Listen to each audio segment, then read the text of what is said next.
bakit kami sumusuporta kay PRRD? Because during the time when I was a young officer, pumunta ako ng Davao, ang dala ko, may pistol lang at saka duffel bag. So, napakagulo ng Davao noon. Pero when he was the mayor, yun ang unang inayos niya yung peace and order. When we landed na ganon, alam mo, ang sabi sa akin ni PRRD, Ray, antay ka dyan, ha? Pagbaba niya, alam nyo, nag-shutdown ako ng helicopter and biglang nagmura siya sa mga NPA rebels. Sabi niya, tanginan nyo, huwag niyong kalaw yung helicopter. I was laughing pero I was scared. Calling. Hello. I was requested again to talk about PRRD. Gusto ko lang i-continue, no? Yung nandito kami, my wife and I, si Mabel, nagpunta kami rito parang to show support sa mga Pilipino na nandito.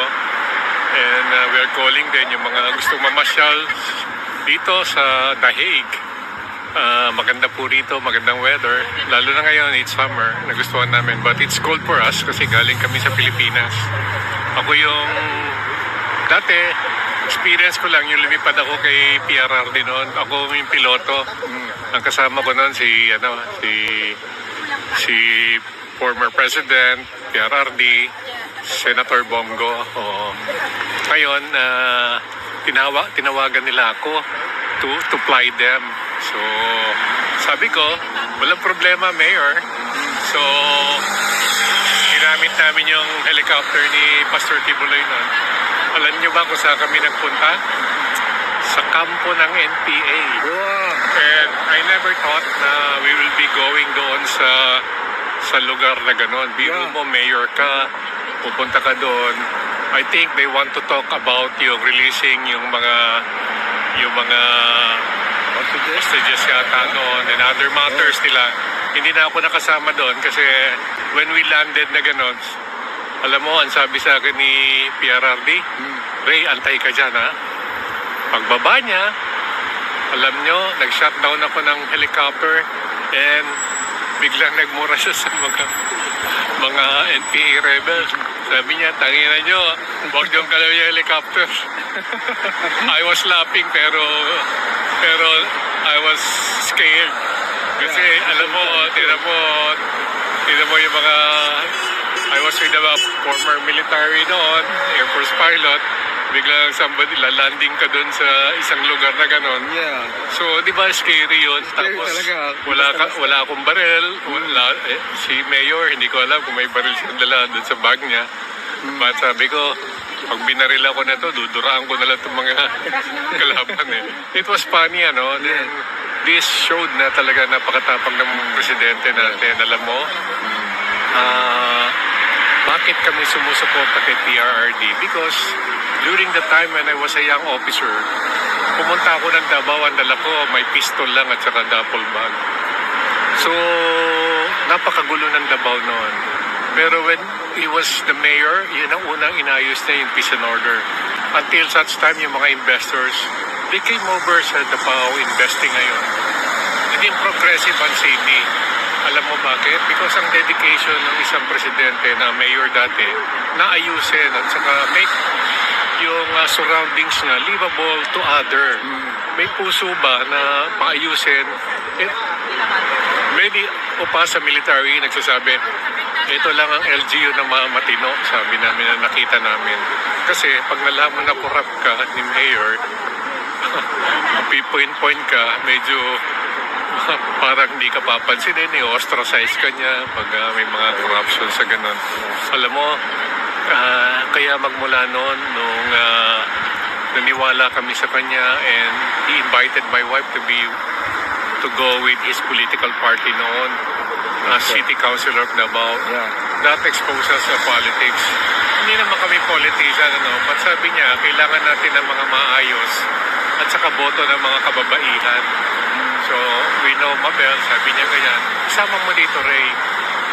At first, ayaw ko involved sa politics. But now, my daughter is even one of the city councilors of Davao, Attorney Luna Acosta, na He's very active also with the law office of Torion. One of the lawyers of Torion law office ni Attorney Torion. So this showed also, nakakalungkot na nandito ang presidente natin. Pero mo 80 years old na. Yeah. Tapos dapat yung case siya dapat doon muna sa atin. Di ba? Meron tayong maayos naman na mga ano doon na judiciary doon. Bakit dito dinala? Malaking tanong yan para sa administrasyon ni Bongbong Marcos. So, hindi ba ang isang tao, ginrab mo, pina-special delivery mo sa ibang bansa, doon i-tried, parang maraming hindi makatanggap. No? You should not do that. Yeah. So, especially to an older one who are really loved by many. Ang mga OFW sa buong mundo is looking at him na maayos na leader, tapos ipapadala mo dito. How much more them pag sila na yung mga OFW? Hindi, lalo na yung mga mabababa, kaya mong ipadala. Yung presidente nga napadala. So, yun lang. Kaya kami, nalulungkot kami. It's not acceptable. Pero, ganun pa man. It was yung sa election last, yung election last May. Naipakita ng mga Mindanaoans ang dissent, ang galit sa what's happening to our government. Bakit ganun ang ginawa? Kaya lalo na coming 2028, many would like to have a leader na who could run the country na maayos, na walang corruption. Marami na nagsabi na this is the worst budget ng government in the entire history. I think I will believe it, and many believes that. Makikita mo naman ang kaliwat kanan ng ayuda, left and right. Samantalang yung mga ordinaryong tao nagtatrabaho, laborer, papasok ng 4 o'clock in the morning, magtatrabaho, sasakay ng bus, init, pag-uwi, 9 o'clock na ng gabi, pagod. So, kaya kami mga dito, mga OFW nandito, talaga nalulungkot. Nakita namin. So, yun lang, na-share ko sa inyo yung one of the experience ko na hindi ko makakalimutan kay PRRD, pero marami pa kaming experience ko na may kwento. So, mga exciting na kwento yon, pero kung katulad no, may nagkwento sa akin, paglabas niya ng bahay, may hinahabol na magnanakaw, pagkita niya, umahabol si PRRD. Meron na naman nagkwento sa akin, nawala ng brake yung sasakyan niya. Pagka-break, pump ng brake niya, pagtaas ng ulo niya, nakita niya si PRRD nagka-traffic. Mga funny stories ba niya?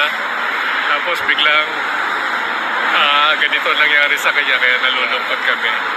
So, yun lang naman. And we're inviting you kung nasaan man kayo, kung gusto niyo mamasyal dito, and make a part of So Roy, last na lang. Ray.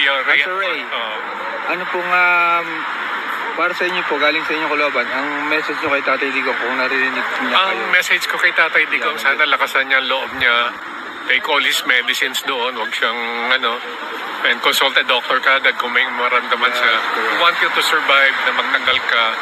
So people could see you when you come back sa Philippines.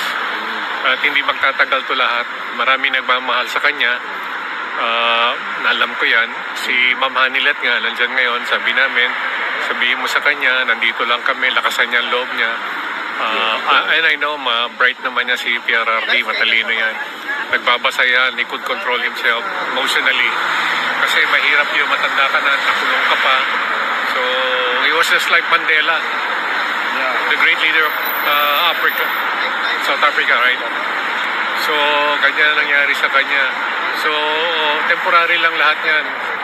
Alam niya yan, temporary lang yan. And life is like a wheel. Paikot-ikot yan. Tumisa nasa baba ka, nasa taas ka. To PRRD, Sir Mayor Ray Acosta here, tibayan mo ang loob mo. People are waiting for you as, again, our Mayor of Davao. Yes. So, we will will be missing you doon sa Davao. Meron ng kanta Namingaw na kami kay PRRD ni Max Urban. Pakinggan niyo po yun. So, yun lang naman. Maraming salamat sa inyo. Maraming salamat, Sir Acosta. Thank you, thank you. Thank you, sir.